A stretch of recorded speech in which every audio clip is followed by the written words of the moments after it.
Okay, I'm going to show you 3 ways to simplify square roots. The first way is the way that you're supposed to be looking at it, and what you're supposed to do is use the rule that says the square root of a times the square root of b is equal to the square root of a times b.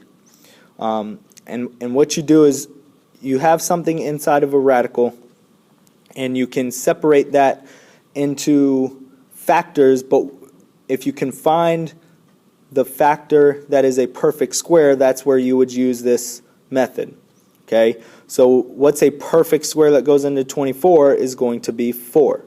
So I can separate that into square root of 4 times 6. That's still the same thing. And then I can break that up into 2 radicals, square root of 4 times the square root of 6.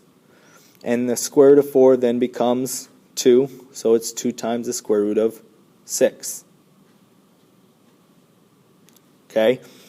The other 2 methods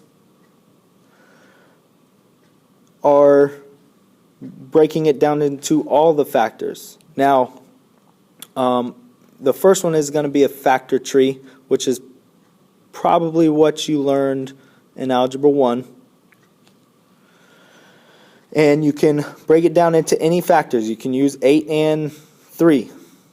Okay?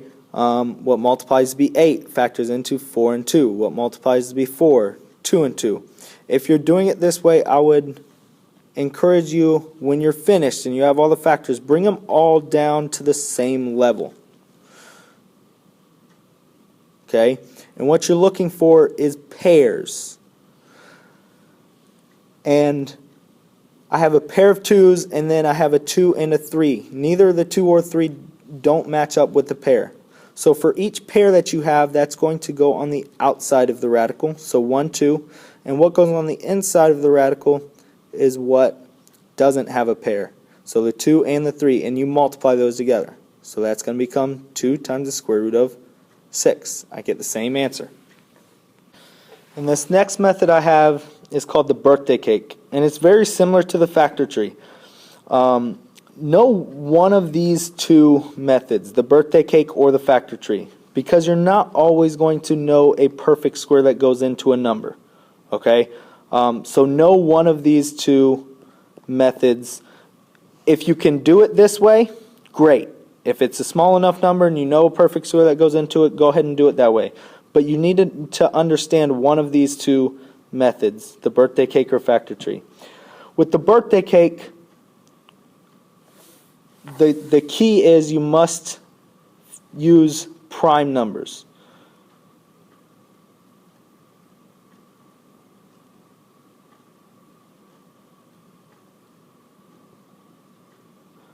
On the outside. Now prime numbers, the numbers you're going to use, prime numbers is a number that can only be divided by 1 in itself. So the numbers you're going to use 2, 3, 5, and 7.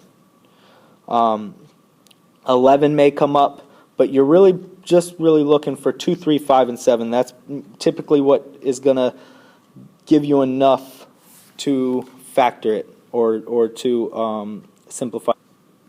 So I start with 24, and that's the bottom of my birthday cake. So a prime number that goes into 24 is 2, and 24 divided by 2 is 12.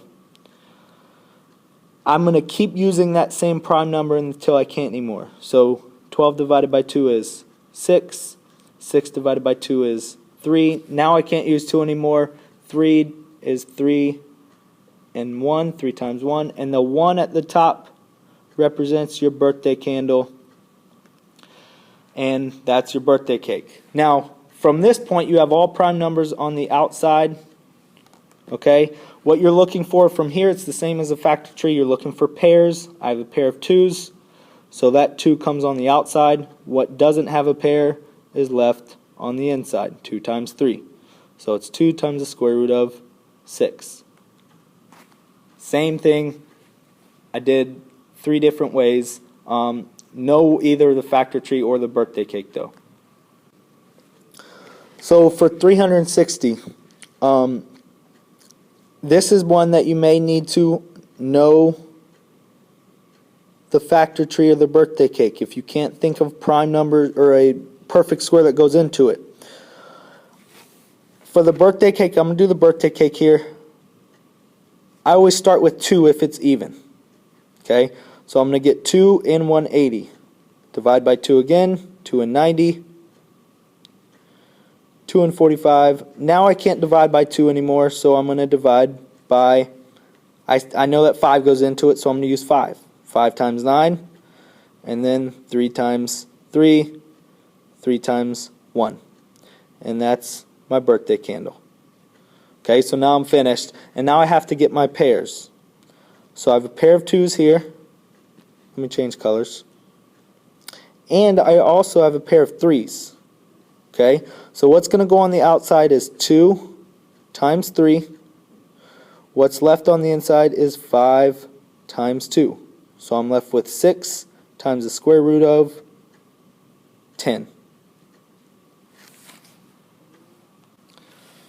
Go ahead and try to simplify this 432, the square root of 432. And here's a joke. Why was the shrimp... Hold on one second. Alright, I got it now. Why wouldn't the shrimp share his treasure? Because he was a little shellfish. Woo, that kills me.